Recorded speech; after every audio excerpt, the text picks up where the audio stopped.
Now, this is a bit of a loaded question because there are two aspects to this question, right? The first one is what is your understanding of a leader? And then the second one would be is what is your understanding of a problem? So let's quickly jump into leadership first. Now, there might be two dominant ways of thinking about leadership. A leader, let's think about a person leading a group of people up the mountain, would normally be the person walking in front. They're leading the group. They're looking at the trail. They're looking at even facing some dangers, making decisions, and then the rest of the group will be following them. I always say that if you are walking up the mountain leading a group and you look behind you and there's nobody behind you, then you are not a leader, right? So the one would be a leader is the person that needs to resolve the problem or solve the problem. It's the person that's being put in place to make sure that when there's a problem, that there will be a solution. That would be one way of thinking about leadership. Another way would be a leader is the person that motivates the group to go up the mountain, right? So he won't be leading in front. He will be the one at the back, making sure that everybody is okay, that they are moving forwards, that they're having a good experience. And that kind of leadership is a person that is not in the position to solve or resolve the problem. It is the person to make sure that the people are empowered to solve or resolve a problem. I love the saying that a leader is not responsible for the work. A leader is responsible for those that are responsible for the work. I think that's a great way to understand leadership. And when I think about problem solving, I will be focusing on the latter. The person that is inspiring, motivating, empowering those around him to resolve problems. Often come to me and say, Kobus, we don't want to be negative, so we don't talk about problems. We talk about challenges. And I'm like, wait, those are two different things.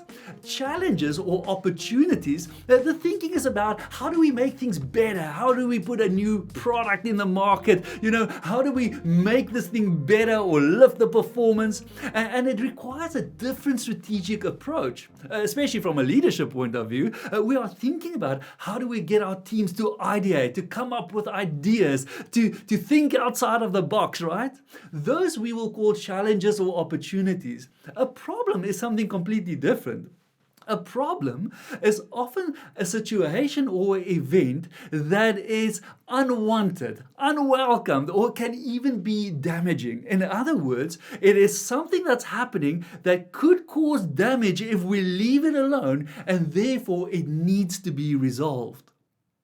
And it seems like generally we see two kinds of problems. We have people problems, right? So there's a fight between two people or within a group or a group doesn't work well together, and that's a problem. And now a leader needs to say, hey, how do we resolve this problem with people? Or on the other side, it can be an environmental problem, an event problem, or a situation problem. My car breaks down. That's a problem. And it is not with concerning people, it's a problem that are faced with the car, with the situation. So let's look at these two problems differently. We're going to come to the same conclusion, but let's just quickly think about them slightly differently. So let's jump into the people side first, which often when there's a problem between people, we will call it a conflict, right? Now, when we think about how a problem between people play out or a conflict, then it seems like the importance of the relationship and the importance of the issue actually plays a big role. What we find is that if the relationship is low, the importance of the relationship is low, and the importance of the issue is low, then people go in avoidance mode. Like, I don't want to know about this. Let me give you an example. If the car guard or let's say a beggar stands somewhere next to the road and they're kind of begging for money and they're looking at me. Now, the relationship is low, right? I don't know them. And in my case, the importance is low. So what do? I avoid them. I don't see you. Like I don't know that you're there. I'm just trying to avoid. But we often find this in friendship relationships, in working relationships, in marriages, when the relationship there's something, the issue with the relationship, then we just avoid, we don't want to go into conflict, we don't want to resolve this problem. However, if the relationship value is very high, it's the boss or a police officer, or it's my parents, and so there's a little bit of authority, and the relationship is very high, and the issue is not that important, then often we just go into yielding mode. Like, whatever you say, sir, yes, I will do that, or, we just start accommodating. So that is also not great in solving problems. To avoid is not a great way to solve problems, but also to just go into accommodation mode is not a great way to solve problems or conflict. There's the other side to this. When the relationship is very low, the value of the relationship is very low, but the value of the issue, the importance of the issue is very high, then we go into winning at all cost mode. We need to win this even if it costs us our lives. We see this in war, right? Where the relationship between two countries, it's very low, but the issue is so high that they will blow up their own buildings and their own people will die because they need to win at all cost.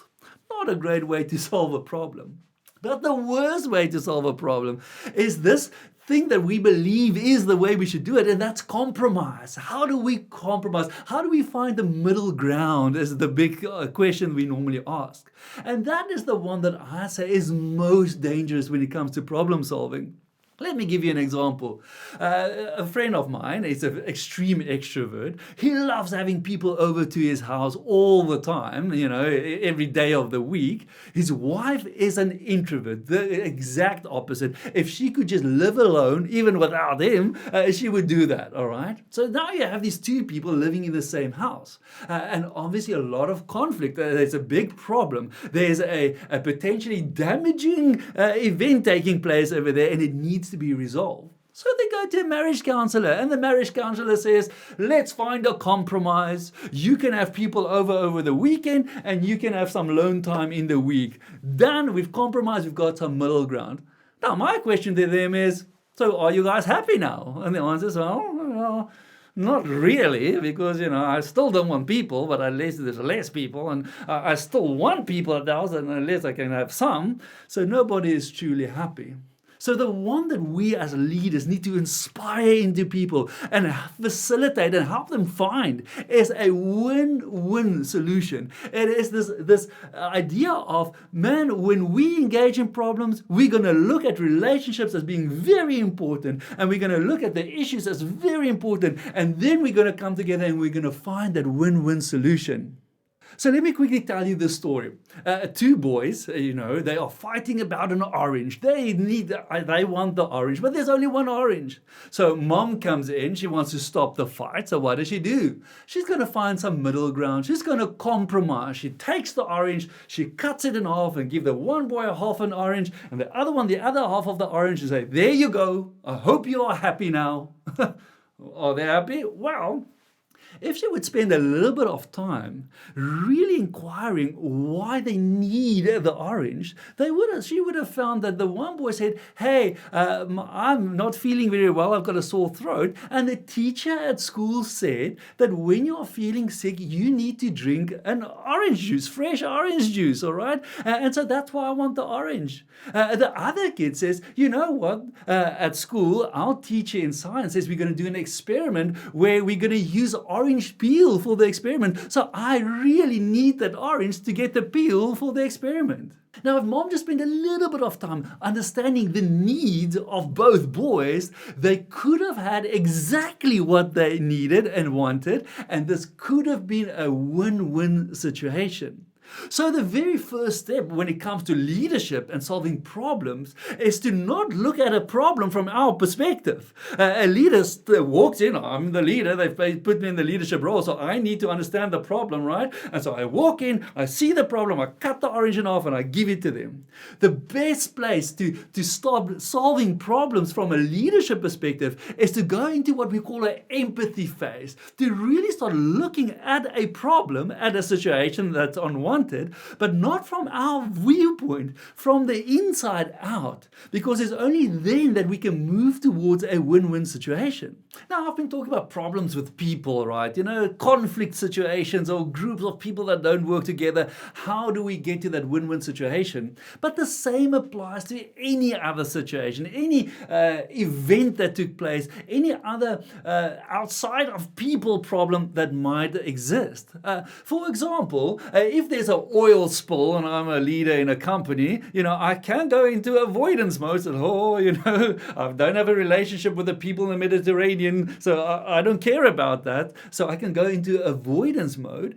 Or what could happen is I can just go into a mode where I just yield. There's an oil spill and people say, okay, so how do we resolve this? Well, you have to pay a fine. And we're like, oh, sorry, I'll just pay the fine. I can go into that mode, which is not a great problem-solving mode.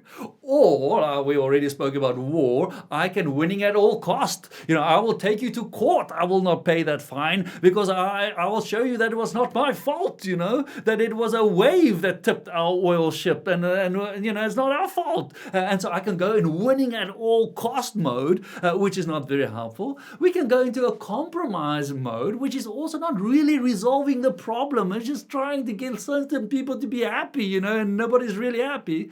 Or we can go into a win-win mode, which means that once again, to get into the win-win mode, it needs to start understanding who are the stakeholders involved, what are their needs, and how can we come to a resolution or a solution to meet the needs of the stakeholders in this problem.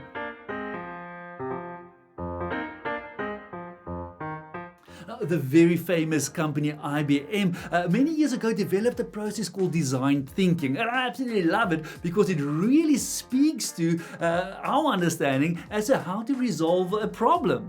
And what they've done is they said, hey, if we want to create new software or we want to build a new computer, then we really need to get into the minds of our user. Now, when we think about problem solving, we always think about who are the users, all right? So where does this problem sit? Who are the stakeholders? And what we have done over the years is to kind of use the IBM model. We kind of had to tweak it here and there to fit different contexts, but the framework stays the same. And in this framework, we start with a discovery phase. And this discovery phase is all about really understanding the needs of the end user. In other words, understanding the needs of where the problem is sitting. And so we don't just jump in with our ideas or our opinions in this. We really try to be immersed in this process and to have empathy and find the pain points, and so we do a lot of research to get to understanding. We interview people, we sit and observe them. We really look at the problem from the inside out. And that is the discovery phase. And we make sure that we do this well, that we don't just jump in with our ideas and our assumptions and biases in this, that we really understand it from the stakeholders' point of view.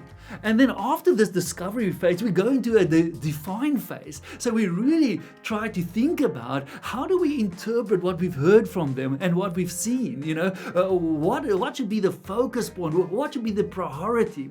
And once we have that, we then go into the design phase as to how will we solve this problem. Now, once again, my leadership style is the one that says like, hey, I want to, motivate and inspire people. So it's not me coming up with a solution. It's taking a group of people and say, hey guys, now that we've discovered what the problem really is from the inside out, and now that we've defined it and have a focus area, now I want you guys to ideate. I want you to come up with the most craziest ideas. Even if anybody will say this is impossible to do, I want to hear that. So let's aim for the moon with this one.